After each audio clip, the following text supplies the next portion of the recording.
All right. Looks like we are live. Hey, Yeah, Anna. hi. How are you doing, Vitali? Pretty good so far. It's a great evening. It's 7 p.m. on my side, and I believe it's 6 p.m. Central European on your side, right? How, Yeah, how are things going? well, enjoying cold Bratislava weather after Abu Dhabi. Not so pleasant, you know. It was better enjoying good sun, but we have what we have. I feel you. We had actually some snowstorms here, like last week, and it was awful. I haven't expected such a weather from April.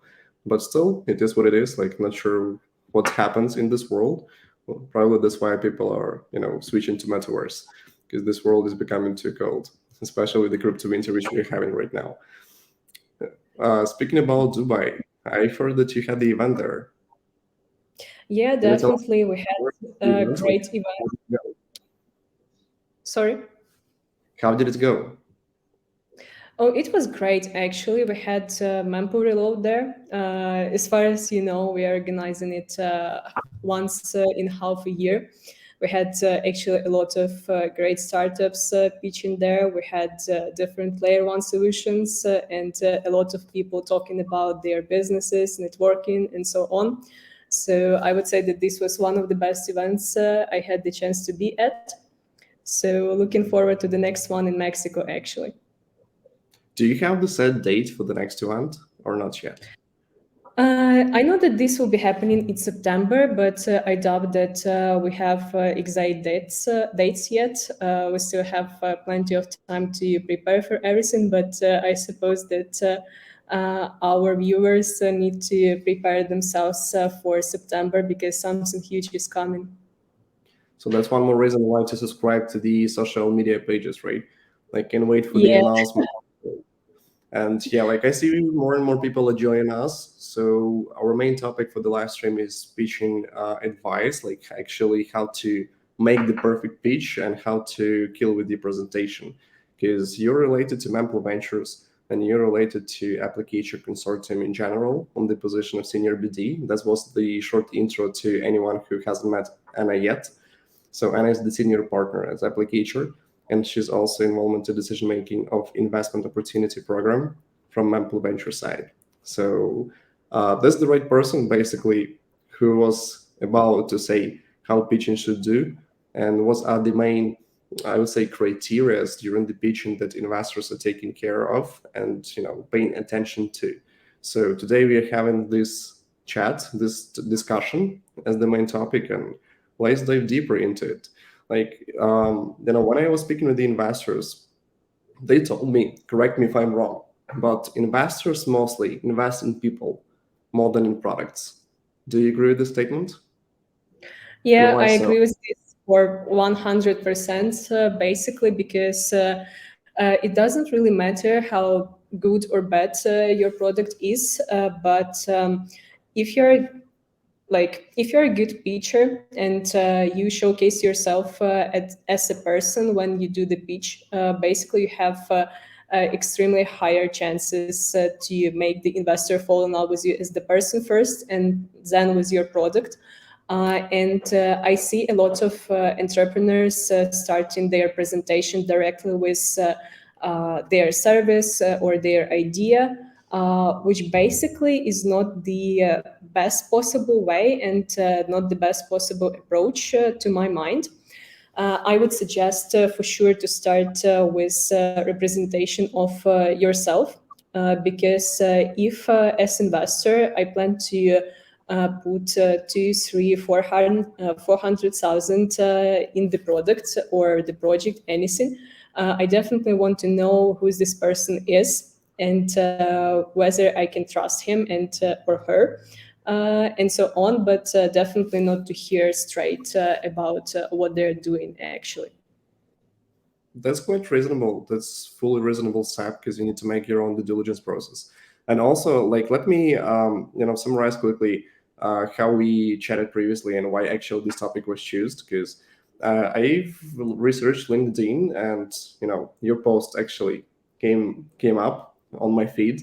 And that was post like if I were the investor, if I were, it was like if I were the startup project, right?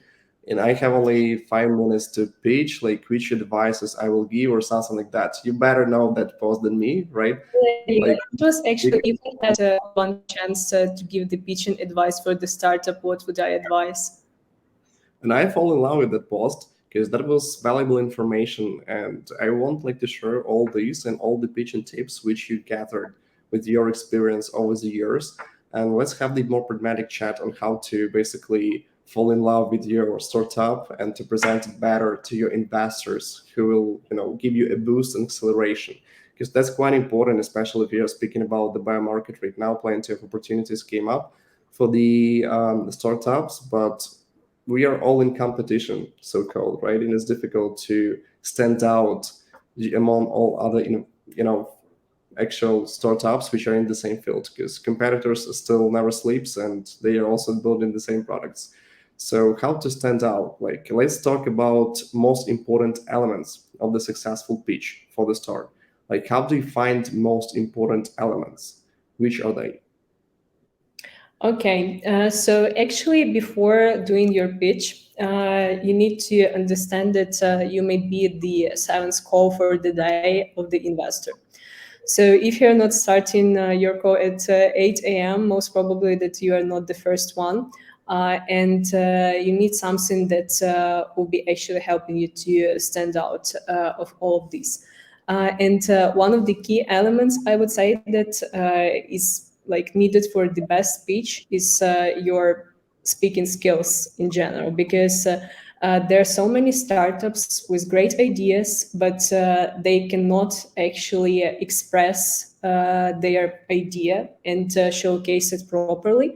And somewhere at the middle of the pitch or a conversation, you already don't understand what this product is about, or the pitch is like quite boring, and you get bored as well, right? We are all human, and we need to understand that as far as we don't talk face to face, but we talk online through Google Meet or Zoom meetings or anything, most probably like you will not be able to approach the person in a way as you could if it was live meeting. So you need to use the power of your voice to express your emotions, to express your product, and highlight all the needed things. This is for the start, because at the beginning of conversation, usually neither me nor you or any other like any other person who is watching the stream, we don't really listen to what another person is saying. This is why usually we start talking about how this the weather is, where you're based, and so on, just to like get the vibe of the person who is in front of you. And if at this straight moment the vibe goes wrong, most probably the pitch will also be so-so, and the call will not be as successful as it could be. So this would be like maybe the first advice that I would give personally, to like use the power of your voice and start with the proper energetic vibe to energize your partner and to give him the same vibe. Because if you are not passionate about your product, if you are not passionate about this meeting and so on, uh, nobody but you should be, let's say so. So this would be the first moment which I would advise. I Before suppose that let me clarify the time boundaries because I totally feel you because nobody wants to join the conversation right from the start and hear like the presentation of the product itself, right? You need to have some kind of breaking ice experience and to feel the same vibe. And basically, that's why you're having the conversation on different topics, which will give the general representation of the person, probably like how the person lives, like lifestyle, so on and so forth. But in general, like how do you structure the meetings when you're in the board of commission who are deciding the investment? Like how much time basically do I have as the startup representative in order to fill all my presentation in and to tell you about my product, about myself? Because it's important to clarify, because if it's like 30 minutes, I would definitely not eager to talk about the weather and overall state of the industry for 15 minutes, because time's ticking and you'll say like, yeah, we're up and we need to close. So we will get back with the feedback to you later, right? But in such case, like as a startup, I'm failing. So what's the regular time boundaries that you're setting for the startup project during such meetings? Well, I would say that the best case in this situation would be the next. So usually we have 30-minute calls booked, right? This is the best time slot to get to know each other, so it won't be too long, too short, and so on. And you need to divide these 30 minutes into different time slots. So first, from 5 to 7 minutes, I would allocate for meeting the investor as the person, right? And to make this time slot the most effective, you need to prepare for each of the meeting of each of the investor, and the more you know about him, the more successful pitch you will have. And this actually answers your next question, because this really depends how much time you will have. Usually for the pitching, this is something between 3 and 10 minutes at maximum. And the shorter your pitch is, the more you should know the particular person you are talking to. What is their investment thesis, right? What is their portfolio? What kind of startups they have been investing in? Who they accelerate right now, and so on. The more you know about the person who is with you on the call, the better kind of proposal you can make. Mhm. Usually, the best time slot for the pitch itself is around 10 minutes, so it won't be too long and too short. If talk about this, I would suggest usually to start with the how to say this. I would advise to start with the presentation itself, because this basically helps to save a lot of time, because if the startup is pitching and you can basically see what they're talking to, this saves a lot of time, I would say. Yeah, like from my past experience, basically how I structured my own conversations with the investors, potential investors, and basically how I presented my project previously, I found the great formula for myself. Like I have the teaser, then I'm defining the problem, and then I'm finding the solution. Like depending on the audience, because it may be the conference or it may be like the investor chat, right? So depending on the audience, you're sharpening your conversation to time limits, and you're also like in adding some moments, like for example how you build the project, basically your competitors, so on and so forth. But if you have like 6 7 minutes just for a quick presentation, it's important to say first the teaser, like how it's all started, what the story is about, right? Then you're finding the problem, and this problem, is not just defining actual problem on the market. That should be like how the problem will influence everybody in the room. Like you need to mentally connect with the audience in such case, because if I'm having this problem, most likely you already face this problem, right? And once we are on the same vibe, because we already like in the same boat, happened for a couple of times with this problem, like most likely you'll like my solution. But if you haven't been in such case, like if you haven't felt my pain, and that's actually the failed speech, because you won't understand like why you need to invest in the solution, why I need to buy this product, why I need to actually care of this solution which I'm building. So teaser, then problem, and then solution. And basically, I would say that one of the most important elements is the storytelling. Like, and I bet you already seen like plenty of good storytelling, and plenty of ideas maybe started with the great stories, right? So let's talk about storytelling. Like, how do you find it? Because for me, basically, I've got the point. Like the audience, which are in the room, let it be offline or online meeting, they does not care basically about the data information. They do not remember it, because I've also seen like some kind of experiment when the whole room of people are listening to the person, and then the host, like when all this conversation was over, she just asked like the name of the person which presented. Like most of the people in the room, they basically raised hands because they remember the company. But when it was the question specifically about the name and surname, like only a couple of people basically do remember the speaker. So people more not about the data you're presenting. People are not about the names you're saying, but they more about the feelings, about the story. So if you're bounding your project, your product, and telling the story, they feel your pain. You have the pain, they should feel the pain. You have the sad moments, like they should feel your vibe, like why you started this project, because of the pain. Once they feel all this specter of emotions, they are emotionally bounded with you. And after all the speech is over, they do not remember the name and data. Like I obviously, like if I'm saying that I'm in the room and I have a speaker in front of me, they presented like 10 slides, different data. Like I'm tired of data. I won't remember all these numbers, all these digits, right? But I remember how I felt. And that's basically how storytelling should be built. What about your side? Like how, which experience you've got with storytelling? And basically, maybe you was a speaker and you also had such experience, like how you structured your storytelling.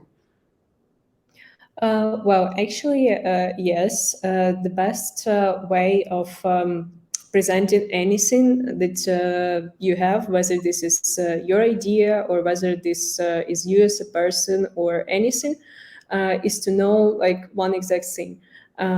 People remember only the beginning of what you say of your speech and the ending, and everything that is in the middle just flowing out of their heads. And I see that a lot of startups, they are really struggling with structuring their pitch in the right way.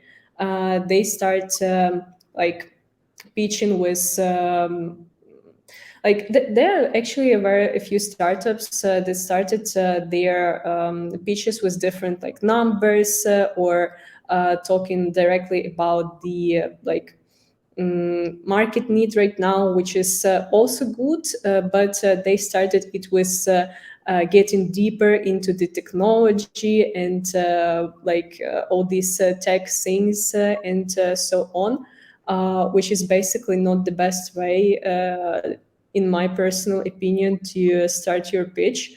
I would advise, as you actually said, to structure it in the next way. So basically, start with explaining your idea in simple words. Why currently the market needs it. What kind of problem you're actually solving.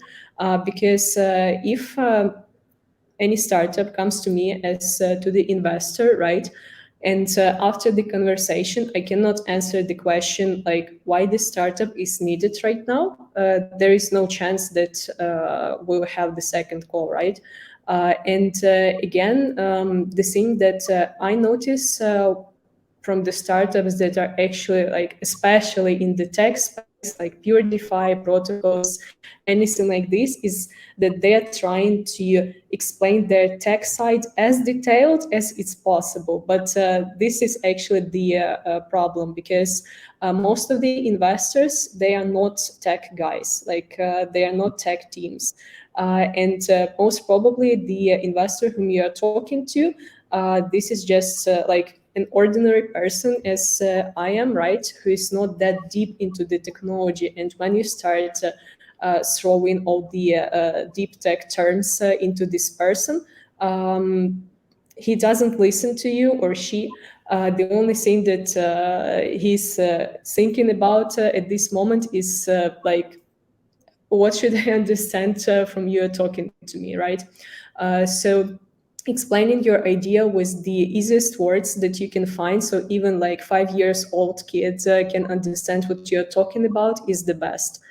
And this is what I would advise to start the conversation with, like the market need and what kind of solution you're offering. And at the end of the speech, I would advise to put the exact information, like what do you need from this particular person, like from this particular VC or this partner, like what is your offer, how much you're raising, like what kind of investment you are looking for, whether this is token or equity, anything that can actually answer to this person, to the question like, why do you need me, why you're talking to me, and what do you want. This is basically the structure which I would advise, but maybe you have some suggestions to this as well. Like if you just one suggestion to add on top of what you recently named, sometimes some kind of confusion because plenty of projects which are coming to VC firms and they start in their pitch, they think that pitch is actually the key to their investment success. Like once I do a great pitch, so basically that's why the VC firm should invest in my project. But correct me if I'm wrong. But looks like the pitch is not about the investment. The pitch is just buying time. Because if you're presenting your product and you're interested with this pitch and great conversation, you're buying the second call, you're buying the Q&A session, right? You're buying additional interest. And basically, if you're preparing the right conversation and the right structure in Q&A session with the investment team, which are interested already in your product, you can cover plenty of subjects which haven't been disclosed in the main pitch. So once again, it turns out that pitch is about the emotional connection with the product. Like you Yeah. need to actually be on the same page with the investment team. And even all these numbers, like I'll ask you later today, like the role of visuals. Because if I'm, seeing plenty of numbers, yeah, it's all great. But 20 minutes later, when we will say bye to each other, I will definitely forget all this. That's why like all this important stuff should be in the role of visuals on the pitch deck, on the investment papers, right? And sent also as the follow-up. So basically, that's how I see these. Pitching is more about emotional connection. Once you're ready to do this, and basically, you need to answer three simple questions when you're pitching. The first one: does investor remember me after the pitch? Because if you'll meet investor later on and they already remember you, recall you, that was a good pitch. Not even the numbers which you presented, but you personally as the speaker. The second one, if they remember your idea or product, like what you built, right? And also my voice. Sorry, I hear my voice. Is my voice muffled, or can you hear me well? No, I hear you well. Yeah. And the third question, like, do they want to hear more about me? Because if I'm having the second call, like, that's actually one more step to success, right? So, speaking about your portfolio, your pitches, do you have any success stories of startups which, had a conversation with you, and basically, due to the successful pitch and pitched ideas, they secure some kind of partnerships, they secure some kind of investment. Maybe you have some showcases of that.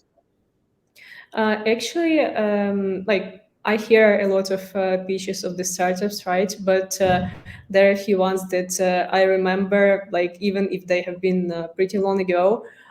There was one of the startup that basically pitched so well that I even had no questions to them after their pitch. Like they closed everything when they have been speaking, and it was very short pitch, so it was not like 10 15 minutes long or anything. It was like around 5 minutes, and I was totally impressed because they started with doing everything in a really right way. What they shown first is basically their achievements list. Like, look, this is what we built. This is the amount of users we attracted in the first year. This is the amount of funds we raised. And at that moment, I realized that these guys, they know what they do, right? And they already have some kind of experience. And this is also very needed for the investor to see that you are not only like building some kind of the startup, but they need to see that you definitely understand what you are doing and what's your purpose. So each of the investor who like plans to give their money to you, right? They need to understand that you know what to do with this money, and the more experienced the team is, the better this is for the next calls, right? And after they actually did everything as we discussed, so they shown the market need, the solution of their problem, and at the end they basically shown what exactly they are looking from us as from the investor. And it was really good pitch. It was short, so I had plenty of time to be concentrated on the exact things they have been showing to me, and they did really well. Actually, so this has been one of the best pitches I ever had. So like there are two things I would suggest to startups to perform, like being based on this experience. First is not to be shy to throw your personal experience into the investor and achievements of your project already, because at the beginning, the more like you have more chances of making the investor to be inspired to listen you to the end if they see that you basically have some experience, you are already a worthy startup, you have some achievements, you have good marketing and so on. This means that most probably you'll be alive for the next year or so. Like you will not just quit everything because you don't have traction or anything. And this made me also wanting to continue listening, like what these guys are doing and what is their request. And second is to like have up to maximum like from 7 to 12 slides of the presentation is like more than enough to present all the idea that you have basically. Before we'll speak about the pitch deck and basically the presentation itself, because it's also an important topic for our chat today, I also want to recheck with you about the value, because what you recently heard from your successful cases, like your case study, right? This project presented the value initially, and and then they will present like all the workflows, plans, strategies, so on and so forth. So initially, like once you hear the value, you're more eager to dive deeper into the details. So turns out that plenty of projects which are doing the pitch, they initially focusing on the process. Like if you're an investor, I want you to show the problem on the market and how I will build the solution. Like we'll have this roadmap, we'll have this strategy, these milestones, and I will need for the first milestone the exact amount, for the second milestone, I need the amount B, right? But the value for the investor, like the end result, like it's not displayed yet. And up to the point when you'll grasp that value, I'm pretty sure that most of the investors are already bored, right? They are not like Yeah. focused on the information. So yeah, like when we are speaking about visuals, let's get back to this topic, the visuals, and basically the pitch deck as such. How do you find the role of the visuals during such meetings? Because and the supplementary question, like the additional question on top, what exactly should be on such pitch decks? Because if I'm having the project, I have plenty of details, but if I have just 10 to 12 slides, as you recently mentioned, what exactly do you want me to put in that investor pitch from the VC standpoint? Well, this is actually a good question because having the pitch deck is highly important. Personally, I am more audio type of person, right? But when it comes to the pitch and to the presentation of the startup, I always prefer to have something before my eyes rather than just listening to this. And all the startups need to understand that 80% of people who they be meeting, they're more visual type of people. And especially when you're talking about any kind of numbers, like if you'll be just throwing them into people without having the visual representation of this, like this will just create the mess. And again, you will lose the attention of the particular person you're talking to. What I would advise to have at this pitch deck and how it should look like. At first, that it should be. This is important, right? And the second thing that it should be really good looking, because if you're showing the like when you're showing the pitch deck, basically, I look at this not only as at the text on the screen, right? But I'm checking the general impression that it creates of you for me.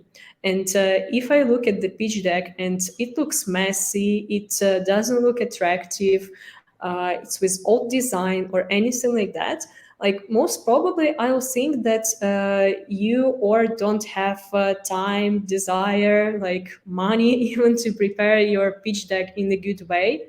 And like, I'm not interested in investing in startups that are starving, right? Because if you cannot ensure that at least the face of your project looks nice, how can you ensure that everything else will be performed on the high level? Like, this is the impression that I get in these Yeah, cases. that's all about feelings, right? How you feel when you see the design of the tech. It's not about the text, what was recently said. Yeah. Like, this is also the chance for you to catch the attention of the investor, right? This is simple. It's like, if you come to the any kind of meeting, right, and you are dressed in the proper way, right, or you have some luxury accessories or anything like this, you create certain impression, and whether we want that or whether we don't, like, nobody cares, right?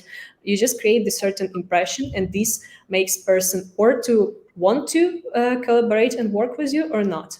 And as far as you are not meeting this person in the like on the street or in the cafe, you can't give him this first impression of you as the person. So you need to give him this first impression of you as the project. And a good pitch deck is the Gucci bag of you, but on the like online meeting, right?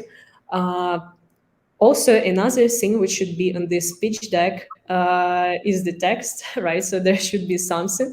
But as you said, a lot of startups, they want to put everything on this pitch deck, like to show everything that they have about the project, about their team, and put there as much text as it only possible. But pitch deck, it's not the like the book. It's not sci-fi or anything like this. I don't have to read it, and I don't need to read it. So you don't need to make like the book out of your pitch deck. You need to pitch it.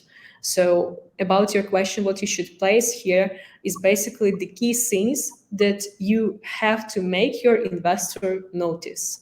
Like as this startup did, for instance, they didn't have really a lot of slides. They had around 5 slides of their pitch deck, and it was enough, like more than. They had the slide with the numbers, what they already achieved, Mm-hmm. and they had like market need and problem. They had explanation of their solution, and they had basically the investment proposal. This is And what about basically everything. the Hmm? slide saying "Thanks for watching" or "Thanks Oh, for listening"? Is it the old uh, school? yeah, it's actually, yeah, like this is this is very old school. I don't think I have seen it recently even, like but a year ago or so it was quite a common thing. Like plenty of years ago, it was trending. Like each presentation which I've seen all over the places, like it's saying it's ending basically the same. Like, so thanks for watching, thanks for reading, thanks for listening. So that's why I was asking this question. And speaking about the data, about the numbers, I've also heard the idea that you must to avoid big numbers and give figures. For example, people, it's more complicated for human brain to grasp like plenty of numbers on one slide, especially if they are quite large. So the shortenings like M for millions, for example, K for thousands, it's more representative and easy to read in such case, especially if you have plenty of numbers in one screen.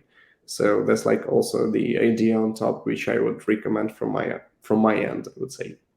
So how Yeah, there's there is something that would be best to do in this case. Like, for instance, this startup I was mentioning, they had around, like, if you have a lot of numbers, I would suggest to pick three main of them. So in their case, it was that they gained 1 million user in less than a year. They are in around top 100 or something like that uploads on App Store, and that they already raised like a few $1 million. I don't remember the exact amount. And these three numbers were more than enough to understand that these guys are doing something. So if there are a lot of things that you want to share, this is the best to choose three main ones and like the most eye-catching, I would say. Mhm. Fully agree with this. I have one more tricky question. The question is about the competitors. Because if I present in my project 99% that there are some projects over there in the industry which are doing similar business or similar idea as I do, right?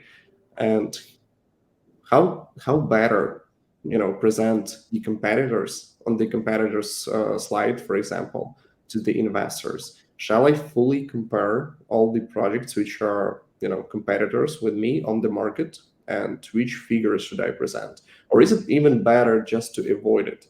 Because from my personal standpoint, if I'm saying that I have no competitors, or if I'm not presenting them to somebody else, so it means two things. The first thing, I haven't researched the market or properly researched the market, right? Now, the second thing is something new and maybe it's not on the high demand, because anything which is on the high demand, even if the technology is new, it still has a couple of projects, a couple of competitors. So for the credibility and trust point, maybe it's a better idea to present it, right? But is it in correct way, or is it too much when I'm just pitching my product to the investors? I would say that this depends on the project that you are building, because if you are taking some kind of project that are plenty of the similar ones on the market already, then this is the question that you anyway get from your audience, right? For instance, you're building the lending borrowing protocol. How many lending borrowing protocols we have on the market? Like 100 more? Like how many? And if you're building another one, and you want me to invest into the lending borrowing protocol, where I have already plenty on the market that cover like different chains, different opportunities. They have different features inside. So how do you differentiate yourself from these protocols? Like what kind of solution that they don't offer yet you are covering? And the more crowded the sphere and niche you've chosen to build your startup in, the better approach of showcase these competitors analysis you need to. If this is the startup where we don't have a lot of competitors yet, then these slides can actually be sacrificed to you, sacrificed in the pitch deck, right? But if we are talking about the startups that have a lot of competitors, like Mhm. layer one solutions, lending borrowing protocols, gaming startups right now, right? You need to really showcase why I should invest directly in your one, why should I not invest into your competitors, and what actually makes you thinking that the community will be going to you, but not, for instance, to your competitor who is already for a few years on the market, has a huge base of consumers and so on. Then in these cases, I would say that this slide is highly needed for the startup. Well, if I'm having, for example, the project, the landing boring protocol, which you recently named, right?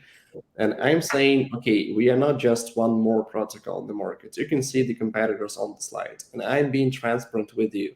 But on top of their functionality, we have a lot of new functionality which hasn't been presented. And that's why I'm comparing my project directly with the other projects on the market. And I've done, for example, even deeper research that you expected. So once you have the internal chat after my pitch, you can say like, yeah, but I haven't even heard some names which they already present, like boom. And that's the wow effect, because you do understand that the project basically understands the competitors. They do understand their prices, their features, their basically techniques, right, and technologies. And you see that they are one more project in this field, yeah, but they haven't something specific.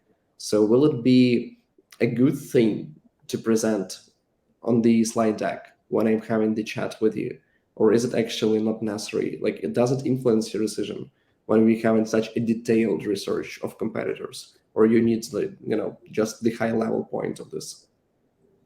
Well, actually, it should not be too much high level, because um, at the first meeting, everything should be like pretty simple. But if you're giving this example, right? For instance, at the lending borrowing protocol, right? If we got to this point, let's keep it. If we're talking about this, you can basically add any kinds of features to these competitors' analysis. But one moment, as long as you have proved the market need for these features, like if you are showing something that basically is not really needed right now on the market, like for instance that it's your lending borrowing protocol users I don't know. I wanted to give the example of being able to trade NFTs there, but this is actually a good advantage. But for instance, that I don't know, anything that is not connected to the DeFi, to the lending, to the borrowing, and so on, which actually doesn't give you a lot of really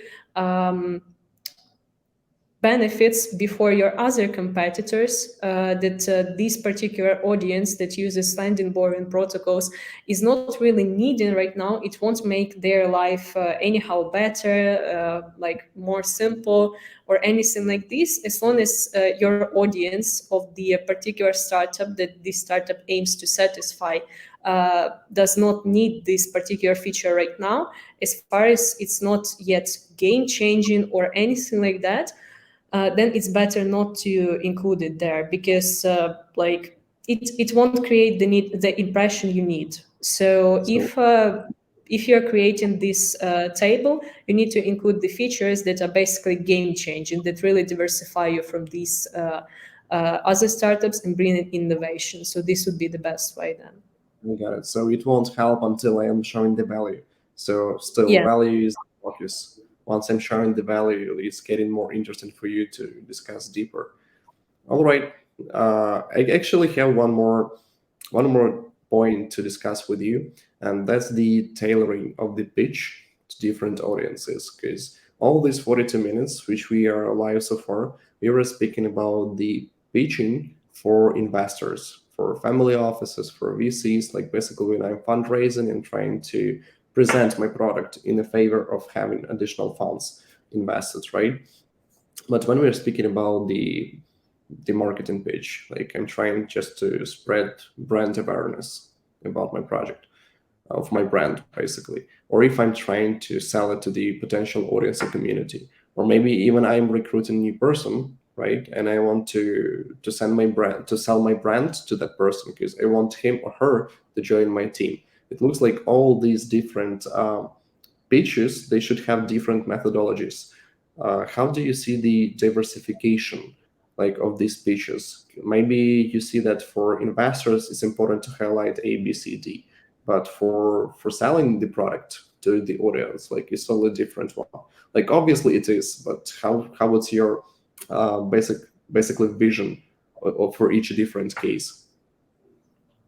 This actually really depends on the marketing channel you're using. If we are talking about the audience or creating some kind of partnerships or anything, because investors calls, they are more like sales calls when you have really short amounts of time to get the attention, to make this person want to continue talking to you, and you're squeezing all the best value that you can bring, and you hope that this will be enough to satisfy this particular person, because mostly investors, like, they don't have a lot of time to get that deep into you as a person or anything, like, so you're squeezing only key facts and giving this up, right?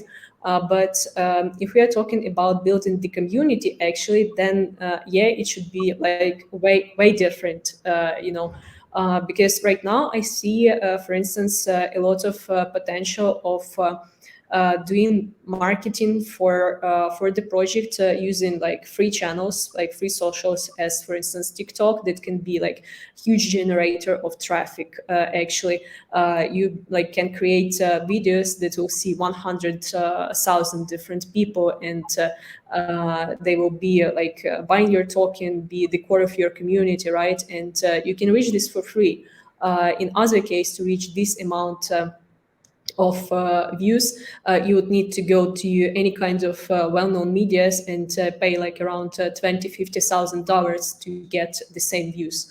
But when we're talking about this kind of media resource, you cannot actually do the same there as you do when you have the sales call or anything like that, because you need to stop thinking as the person who wants to sell, and you need to start thinking as the person who is the consumer of this traffic on the socials.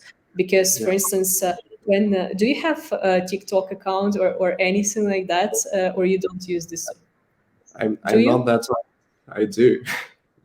Definitely. uh, okay, but you definitely don't come here to hear the sales speech, right? Yeah. Like, this is obvious. Well, maybe you want to analyze the competitors' market and hear some of other people in our business to hear their pitch. But most probably you come for kind of entertainment, for kind of fun, for anything like this, but not to like get the straight values thrown at your face. You will most probably scroll this down. So when projects are built in the community, they need to like showcase at this period more of the like them as the owners of the business, what people can get being the part of the community, what they may receive, how they can benefit from participating in your project, and so on. And this is the thing which is basically very interesting, because it works the same as for the investors in this case. You have bigger chances to like get more views and get more people engaged into your content if you start talking about something very simple that big amount of people can understand. If you go to like TikTok, Instagram, anything like LinkedIn as well, and you're the startup from the pure DeFi, right? Like this DeFi, when you have a lot of like technical terms and so on, if you start throwing them in people's faces, they will not even understand what you're talking about. Like 90% of the people on the globe, they don't understand what crypto is and how Bitcoin works, right?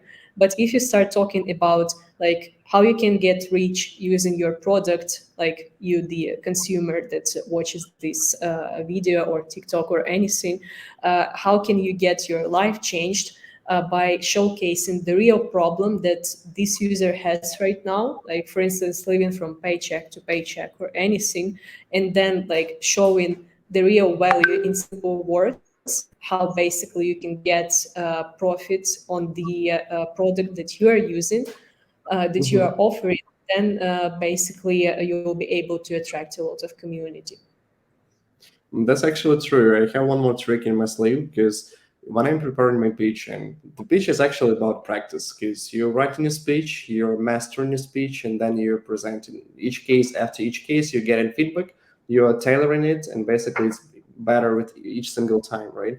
But when you're preparing a speech about the product for some kind of event, conference, maybe that's investor meeting, whatever, just have a couple of different variations of the same speech. Like you can make a pre-due diligence of the audience, right? Because if you're making the research on the conference, at least you can get the idea who will be your audience, who will be the other speakers, so on and so forth. But then before that, you can scan quickly who is your audience, and even if the slides are the same, you are choosing the right tone of voice. Because if you're having quite official audience in front of you and you're seeing that they are quite bored previously, like with the previous speeches, maybe they are amused with the previous speeches, maybe they are a quite young audience, maybe they are slightly mature audience. Like, anyways, you're scanning it and you're having that trick in the sleeve because you're adapting it, even the tone of voice, and basically how do you present the information up to the exact audience in front of you. So that's actually quite good, even if the presentation, because sometimes when you're having the set presentation, it was already sent, you cannot change it right on the stage, okay? But you can change how do you present it, even for the same time limit. And before we will end this conversation, that's basically, we are ending with the same question on every single live stream which you're having.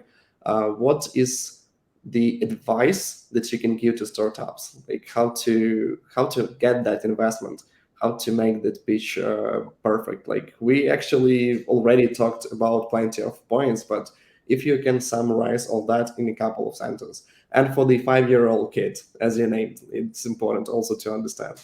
So how would you summarize it?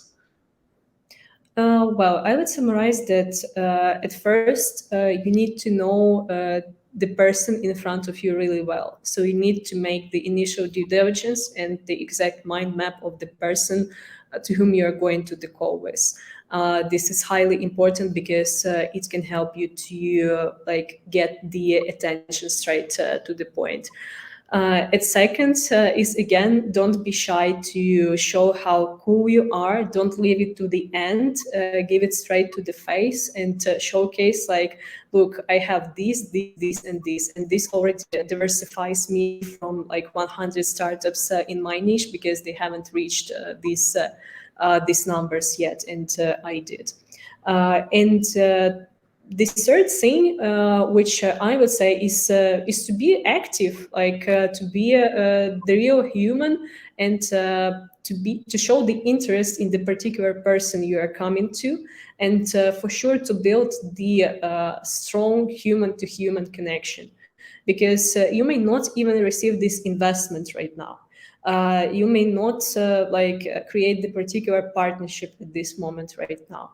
But what you really need to get is to make this person like you as the person. And there are way more chances that you receive the like any kind of introduction or anything like that, which will make you basically more successful even in this case, even if you don't receive anything. But networking is the key to a lot of doors, I would say so. We have two questions in the chat, so we cannot wrap it up like until we will answer them. So the very first is actually slightly covered already. The question is it true that a potential customer remembers best the last thing that was said of the meeting? And how do you end the pitch? So I believe the first part of the question, like we already covered, but we haven't covered the question, how do you end the pitch? What's the strongest, ending of the pitch? Mm, well, the strongest ending is the strong beginning. I would say in this case, because if you got your investor on the hook or any kind of partner, and the best hook is the strong value in my particular case, uh, this makes him want to listen till the end, and on the like conscious level to hear what you're looking for, what you want to get, like what is your request to fulfill it. So the best way to end the conversation is the proper way, is to begin it in the proper way. Then you won't have struggles with the proper ending, I would say so. And don't forget about thanks for watching, thanks for listening. That's also quite important. This is very important. Being polite is always the key. Well, I believe people who just join us and haven't seen like 20 minutes ago that we already discussed about this, they haven't got the point why we are advising this. But still, like it was the joke is previously, like all the presentation and pitches already ended with these statements. But right now it's like uncommon thing, I would say. And we have one more question. There are any preferred countries where investors look for startups? Do we have any preferred countries these days, or basically that's not the case? I would not say that this is the case that much. For sure, like if you're targeting the particular audience and the particular country, then this makes sense to look for the like investors, VCs that are investing in this particular space. For instance, right now, a lot of investors are concentrated in the MENA region, right? And exactly at Africa, because DeFi space and Web3 can actually solve really a lot of problems of this region. And Web2 cannot solve them, but Web3 does. and a lot of them are currently looking for startups that will be operating directly in Africa, right? But if this is not your case and you're the startup that is working globally, you have the like big audience, and you have the product which will be interesting for the people like in any country, right? In this case, we are talking about the game sphere. So basically, it doesn't really matter like where you're based. At least we are country agnostic, right? A lot of investors are as well. So this is not the real problem. Thanks for the questions, and thank you, Anna, for the answers, for your time on this live stream. It was quite amazing live stream, let me say. We covered plenty of topics which are on high demand, and it was a pleasure of mine, basically.